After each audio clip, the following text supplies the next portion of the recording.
সংস্কৃত হিন্দি পাঠশালায় তোমাদের সবাইকে স্বাগত। আশা করি তোমরা সবাই ভালো আছো। তোমাদের আশীর্বাদে এবং ভালোবাসায় আমিও ভালো আছি। আজকে আমাদের আলোচ্য বিষয় সেটা হচ্ছে শব্দরূপ।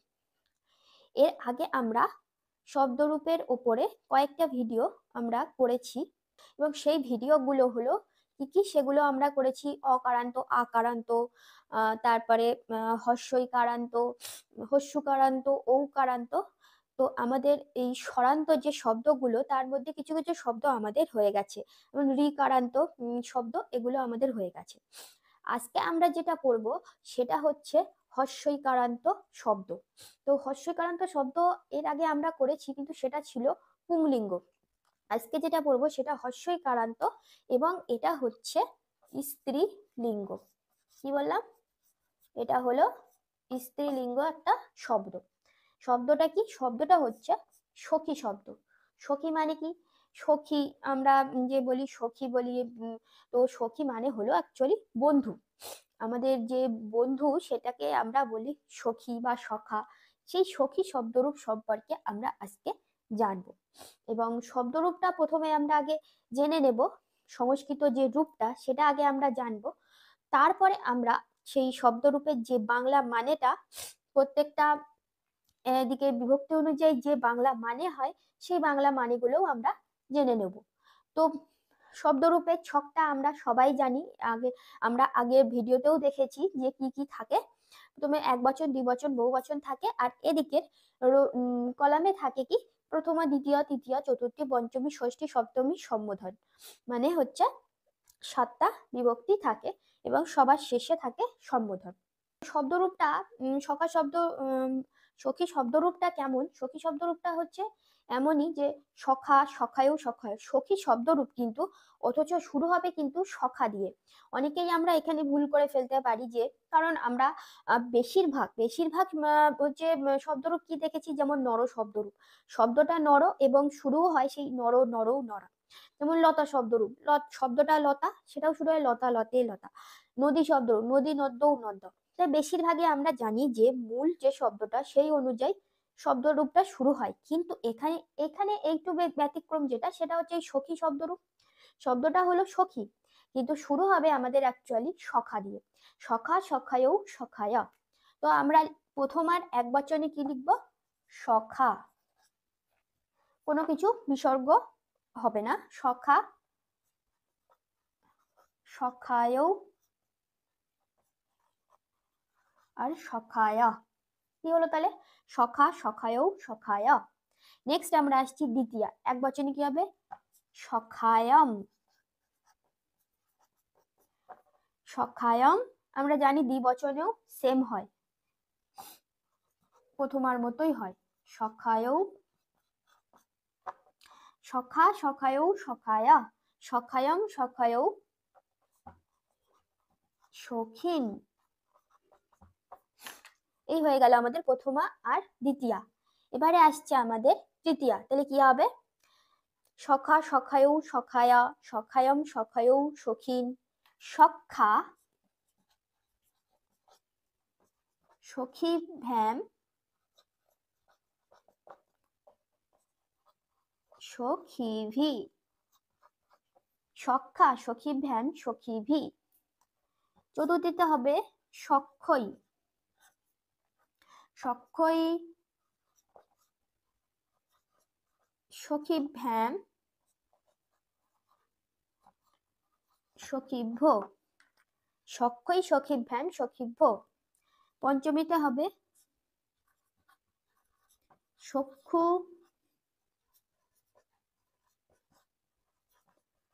সখীভ্যাম,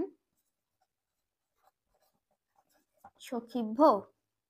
ষষ্ঠীতেও কি হবে? পঞ্চমীতে যা হয় ষষ্ঠীতেও তাই হবে। সক্ষু, সরি,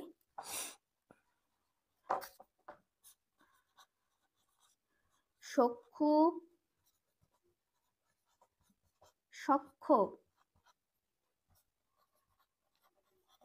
সখীনাম। সক্ষু, সক্ষ, সখীনাম। নেক্সট আমাদের আসছে সপ্তমী, তাহলে কি হবে? সক্ষৌ। হয়জা ফলা ঔকার সখ্যৌ। আবার এটাই হবে ষষ্ঠীর দ্বিবচনে যা হয় সপ্তমীর দ্বিবচনেও তাই হবে, সখ্য। আর এখানে আমরা জানি শুভ বিভক্তি হয়, তাহলে কি হবে সখীসু। আর সম্বোধনে অনেকটাই আমরা জানি প্রথমার মতোই হয়, তো এখানেও ঠিক সেম, তবে শুধু প্রথমার এক বচনে এখানে সখা আর এখানে হবে সখে, সখায় সখায়। ব্যাস আমাদের এটা হয়ে গেল সখী শব্দরূপ। তাহলে শব্দরূপটা কি হলো, যে তোমরা দেখো এই শব্দরূপের যে ছকটায় সেখানে আমরা জানি যে কিছু কিছু মানে কয়েকটা জিনিস আছে যেগুলো ডবল ডবল হয়, কোনোটা আবার তিনটে হয়, তো বেশিরভাগই দুটো তিনটে এই অবধি হয়। এবং এটাই হচ্ছে ছকটা মনে রাখার একটা উপায়। তো এই শব্দরূপ মনে রাখার যে সহজ উপায় এর উপরে আমার একটা ভিডিও আছে, তো তোমরা ওখানে ওই ভিডিওটা যদি দেখো তাহলে কিন্তু বুঝতে পারবে যে শব্দরূপটা কিভাবে আমরা মনে রাখতে পারি। তো তোমরা ওই ভিডিওটা একবার দেখে নেবে, তাহলে বুঝতে পারবে। তো এখানে যে শব্দরূপটা সেটা হলো সখী শব্দরূপ। তাহলে শুরু হবে কিন্তু সখা দিয়ে, এটা আমাদেরকে খুব ভালোভাবে মাথায় রাখতে হবে যে সখা দিয়ে শুরু হচ্ছে। তো শব্দরূপটা আমরা একবার জাস্ট পড়ে ফেলি যে কি হচ্ছে। সখা সখায়ৌ সখায়, সখায়ম সখায়ৌ সখিন, সখা সখিভ্যাম সখিভি, সখ্যৈ সখিভ্যাম সখিভ্য, সখ্যু সখিভ্যাম সখিভ্য, সখ্যু সখ্য সখীনাম, আর সখ্যৌ সখ্য সখীসু, সখে সখায়ৌ সখায়। ব্যাস এই হয়ে গেল আমাদের শব্দ। যেমন আমরা দেখতে পারি কি যে প্রথমা আর দ্বিতীয়ার দ্বিবচন দুটো সখায়ৌ সখায়ৌ মানে ঔকার হয়, যেমন নরৌ, নরতে হয় নরৌ হয়। তারপরে এদিকে ফল শব্দে আবার কিন্তু ফলৌ বলে কিছু হয় না, কি হয় ফলম ফলে ফলানি, ফলম ফলে ফলানি। এই ফল শব্দ রূপে আবার কিন্তু প্রথম আর দ্বিতীয় পুরো সেম টু সেম, ফলম ফলে ফলানি, ফলম ফলে ফলানি। তারপরে লতা শব্দে কি হয় লতা লতে লতা, লতাম লতে লতা, তাহলে লতে আসছে। তার মানে যে যে শব্দ রূপে প্রথমে যেটা হবে প্রথমায় দ্বিবচনে, সেই শব্দ রূপে দ্বিতীয় আর দ্বিবচনেও ঠিক সেম সেটাই হবে। তাহলে এখানে দুটো আমরা মিল পাচ্ছি, আমি যে বললাম দুটো বা তিনটে। তারপরে আবার কোথায় মিল পেয়েছি, এই যে ভ্যান, ভ্যান তিনটেতে হয়, এটাই তৃতীয়ায় হয়, চতুর্থীতে হয় আর পঞ্চমীতে হয়। ভ কোথায় হয়, ভ হয় চতুর্থী আর পঞ্চমীর বহু বচনে ভ হয়, ভয় জফলা বিসর্গ যুক্ত হয়। নেক্সট এখানে পঞ্চমী ষষ্ঠীর এক বচনেও একই রূপ আসে, যেমন সক্ষু সক্ষু। তারপরে এদিকে আমরা দেখি ষষ্ঠী আর সপ্তমীর দ্বিবচনেও আবার একই রূপ। এই যে কিছু কিছু জায়গায় এই রূপ, আর সবার লাস্টে এখানে হয় শুভ বিভক্তি, সখীসু, নরেশু, লতাসু, ফলেসু, এগুলো সব শুভ বিভক্তি। আর এখানে তো হয় নাম যুক্ত হয়, সখী নাম, লতা নাম, ফলা নাম, নরা নাম, মুনি নাম, এর সবই হচ্ছে নাম যুক্ত হয়। শুধু নাম কোনটা দন্তান্ন কোনটা মধ্যাহ্ন এটা আমরা নত্যবিধান এবং সত্যবিধান ভালো করে যদি আমরা জেনে থাকি তাহলে আমাদের ওই বানান ভুলটা কখনোই হবে না। তো এটা আমাদের সখী শব্দরূপ। এবারে আমরা চট করে বাংলা মানেটা জেনে নেব যে প্রত্যেকটার মানে কি হয়, কারণ বাংলা মানে যদি আমরা না জানি তাহলে তো আমরা সংস্কৃত যখন অনুবাদ দেবে তখন আমরা করতেই পারবো না। ফালতু ফালতু তো তখন আমাদের শব্দরূপটা মুখস্থ করে কোনো কাজেই আসবে না, কারণ আমরা যদি বাংলা মানেটাই না জানলাম। তো প্রথমায় আমরা জানি যে শূন্য বিভক্তি হয়, দ্বিতীয়ায় কি হয়, দ্বিতীয়ায় কি বা কাকে দিয়ে হয়, তৃতীয়ায় হয় দ্বারা দিয়া কর্তৃক, চতুর্থী হয় জন্য নিমিত্ত, পঞ্চমীতে হয় হইতে থেকে চেয়ে, ষষ্ঠীতে হয় র বা এর, সপ্তমীতে তে অন্ত্যেষ্টির মধ্যে, আর সম্বোধন তো আমরা সম্বোধন করি হে বা ওহে। তাহলে এগুলোই যদি আমরা জেনে যাই, এবারে আমরা জাস্ট এখানে সেগুলোকে সাজিয়ে দেবো। সখা মানে কি একটি বন্ধু বা শুধু বন্ধু, আমরা একটি বন্ধু বলতে পারি না শুধু বন্ধু বলতে পারি। সখায়ও মানে কি দুটি বন্ধু, সেম দ্বিবচন মানে দুজনই হবে।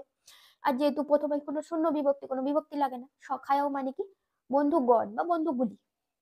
নেক্সট আমরা আসছি দ্বিতীয়া, একটি বন্ধুকে বা বন্ধুকে।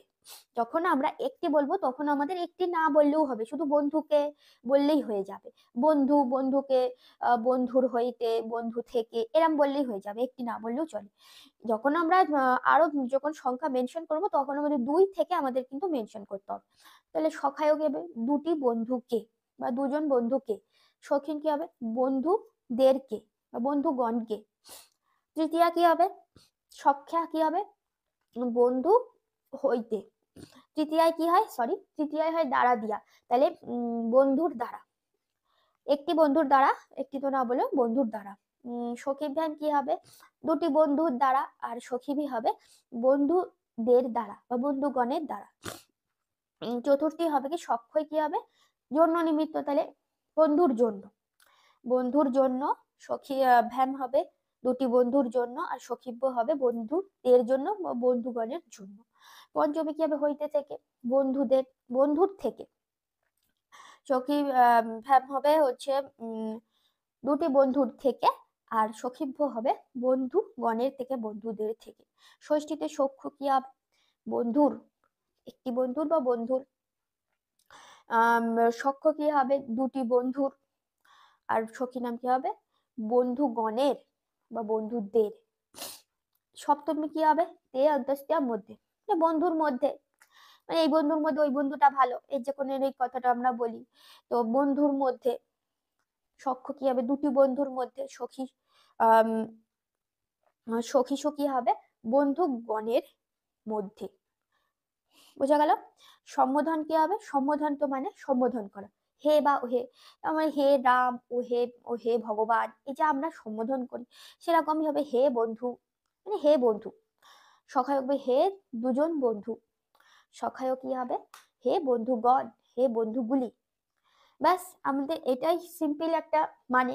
এই মানেটাই আমরা যদি না জানি, তাহলে তো আমরা শব্দরূপে মুখস্থ করে তো কোনো লাভ হবে না, যতক্ষণ না পর্যন্ত মানে জানবো। কারণ আমরা গা গা করে শুধু শব্দরূপ মুখস্থ করে গেলাম, কিন্তু যখন দিল যে দুটি বন্ধুর থেকে বা বন্ধুদের জন্য, বা দিল যে বন্ধুদের মধ্যে, তো এগুলো কখন হয়, থেকে কখন হয়, মধ্যে কখন হয়, এইসবগুলো তো আমরা মানে না জানলে তো কখনোই লিখতে পারবো না ওখানে। কারণ শব্দরূপটা আমরা টানাই মুখস্থ করি, কিন্তু পরীক্ষায় তো আমাদের টানা মুখস্থ করতে হয় ঠিকই, কিন্তু পরীক্ষায় কিরকম ভাবে দেয়, পরীক্ষায় নিশ্চয়ই একটা শব্দরূপ পুরো ঢালা দিয়ে দেয় না। কিরকম দেয়, তৃতীয়ার দ্বিবচন লেখো, বা পঞ্চমীর বহু বচনে কি হয় লেখো সখী শব্দের, সপ্তমীর এক বচনে সখী শব্দে কি হয় সেটা লেখো। তো এই একটা একটা করে বেছে বেছে দেয়, তার জন্য আমাদের পুরো শব্দরূপটা মুখস্থ করতে হয়। মুখস্থ থাকলে কি, এটা অনেকটা না নামটার মতো, আমরা যখন ছোটবেলায় নামটা পড়েছি তখন কেমন দুই দুই একে দুই, দুই দুগুণে চার, আমাদের গুরুজনেরা মানে গার্জেনরা আমাদের কি বলতো, যে নামটা যখন ভুলে যাব তখন আবার আমরা রিপিট করব। তো শব্দরূপটাও ঠিক সেম সেরকম, যে শব্দরূপ যদি আমরা ভুলে যাই, যে সখায়ু সখায়া, এই এর পরেরটা কি হবে, তারপরে সখায়মের পরে কি হবে, এটা কত আবার আমরা প্রথম থেকে রিপিট করলে পুরো শব্দরূপটা আবার আমাদের মাথায় চলে আসবে, অনেকটা নামটার মতোই। তো এই হলো আমাদের সখী শব্দরূপ। এবারে একটা কথা হলো যে পতি আর সখী, পতি শব্দ আর সখী শব্দ, এই দুটো শব্দ কি কি বললাম, পতি আর সখী। তো আজকে আমরা সখী শব্দটা করেছি, পতি শব্দটা করিনি এখনো, পতি শব্দটা করে ফেলবো পরে। তো পতি ও সখী এই দুটো শব্দ ছাড়া আর যত হস্যইকারান্ত শব্দগুলো আছে না, সেগুলো সব কার মতো হবে বলতো, সেগুলো হবে সব মুনি শব্দের মতো। কি বললাম, পতি আর সখী ভিন্ন, মানে পতি আর সখী বাদ দিয়ে আর যত হস্যইকারান্ত শব্দ আছে সবই হবে মুনি শব্দের মতো, শুধু পতি আর সখী বাদে। তো এটা এটা ছিল আমাদের হস্যইকারান্ত স্ত্রীলিঙ্গ। এবং হস্যইকারান্ত কেন হয়েছে সেটা আমরা ভালো করেই বুঝতে পারছি, যে সখী শব্দটা, এইটাকে যদি আমরা বর্ণ বিশ্লেষণ করে কি পাই, দন্ত স সঙ্গে অযুক্ত রয়েছে, তারপরে খর সঙ্গে হস্যই এই স্বরবর্ণটা যুক্ত রয়েছে, তাহলে লাস্টে আমরা কি পাচ্ছি, হস্যই, সেই জন্য এটা হস্যইকারান্ত স্ত্রীলিঙ্গ শব্দ। তো আজকে আমরা তাহলে যেটা সখী শব্দরূপটা সম্পর্কে আমরা জেনে নিলাম, তার বাংলা মানে সহ। যদি এখানে তোমাদের কোথাও আর বুঝতে অসুবিধা থাকে, তাহলে অবশ্যই কিন্তু আমাকে কমেন্ট বক্সে জানাবে। পরবর্তী ভিডিওতে আমরা অন্য বিষয় নিয়ে আলোচনা করব। তো ভিডিওটা যদি ভালো লাগে তাহলে একটা অবশ্যই লাইক করে দিও, কমেন্ট করো, পারলে বন্ধুদের মধ্যে শেয়ার করে দিও। আর তোমরা যারা এখনো নতুন আমার চ্যানেলটিকে সাবস্ক্রাইব করোনি, তারা ঝটপট চ্যানেলটিকে সাবস্ক্রাইব করে পাশে থাকা বেল আইকন প্রেস করে অল নোটিফিকেশন করে দাও। তো পরবর্তী ভিডিও দেখার জন্য আমন্ত্রণ রইল, সবাই ভালো থাকবে, ধন্যবাদ।